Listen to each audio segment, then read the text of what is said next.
no warning signs that I'm aware of. And it was a revelation that the White House had no intention of making public. President Bush was told in August that Osama bin Laden might be planning an attack involving the hijacking. Could have predicted. Nobody in our government, at least. August 6th, PDD. I believe the title was Bin Laden determined to attack inside the United States. 70% of family members' questions were never answered during the 9/11 Commission report. Lee Hamilton and Thomas Keane said they were set up to fail. I mean, I'm a member of the commission. It's a scam. It's absolutely disgusting. The questions, Mr. President. The questions. Building 7 ablaze at the moment and apparently getting ready to collapse. Building 7, freefall collapse. Well, no, there's number 7 coming down.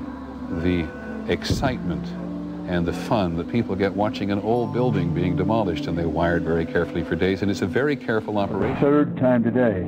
It's reminiscent of those pictures we've all seen too much on television before, when a building was deliberately destroyed by well-placed dynamite to knock it down. The smartest thing to do is pull it. And they made that decision to pull, and then we watched the building collapse. Jane, what more can you tell us about the Salomon Brothers building and its collapse? Well, only really what you already know. Details are very, very sketchy. We are getting information now that one of the other buildings, Building 7 in the World Trade Center complex, is on fire and has either collapsed or is collapsing. The Pentagon. Vanishing airplane. From my close-up inspection, there's no evidence of a plane having crashed anywhere near the Pentagon. The only site is the actual site of the building that's crashed in, and as I said, the only pieces left that you can see are small enough that you could pick up in your hand. There are no large tail sections, wing sections, a fuselage, nothing like that anywhere around, which would indicate that the entire plane crashed into the side of the Pentagon.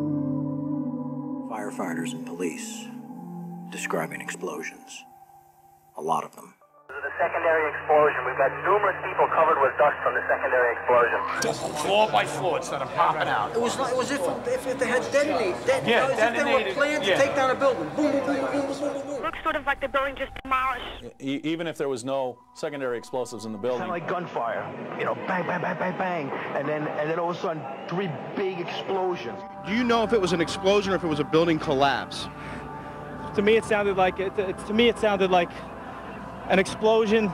Chief Albert Turry told me that he tried to get his men out as quickly as he could, but he said that there was another explosion which took place, and then an hour after there was another explosion in one of the towers here. Sibel Edmonds, FBI translator, breaking her gag order. All our intimate relationship with Bin Laden and Taliban. We did carry very intimate relationship with these people all the way up to September 11. Bin Laden was spirited into this military hospital in Rawalpindi for kidney dialysis treatment. The military had him surrounded. They were saying that Osama bin Laden had to be watched carefully and looked after. NORAD standing down. Where were the planes? On now to one of the eeriest moments amid the carnage of 9/11. A mysterious plane was seen flying right over the president's residence. The E-4Bs over New York and Washington, otherwise known as the Doomsday Planes. It has never been officially explained. Cell phones working at impossible altitudes. Solicitor General Ted Olson receiving phone calls that the FBI says were never made. What happened during that call? This is the only information we have on these terrorists. She was able to call him twice. How she could pull that off, we don't know, but she did. These are the questions, Mr. President. These are the questions. They go on and on. Good afternoon, Mr. President. I come to you today representing the families of the victims of September 11th, as well as millions of my fellow Americans. Hopefully by now you've had a chance to read my letter to you, 20 Minutes with the President, and if not, at least had its contents brought to your attention. We have questions, Mr. President. Lots of questions. A lot of them are detailed in my letter, but trust me, there are hundreds of more questions. As my letter chronicles, sir, The 9/11 Commission itself says they were lied to, deceived, and essentially prevented from carrying out a real investigation. The people of the United States and the world demand the truth, sir. We have to continuously ask questions. That's what a patriot does. That's what a true American does. We ask questions. You, sir, have the power as well as the responsibility to initiate a truly independent congressional investigation into the events of 9/11 as well as its aftermath. We want our country back, Mr. President.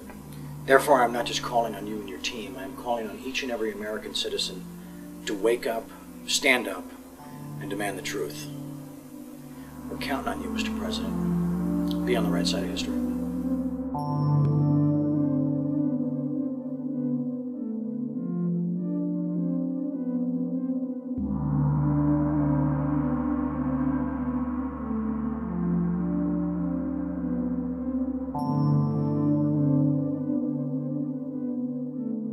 Are you now saying that they weren't asking to block an investigation? An investigation must not interfere with the ongoing efforts to prevent the next attack.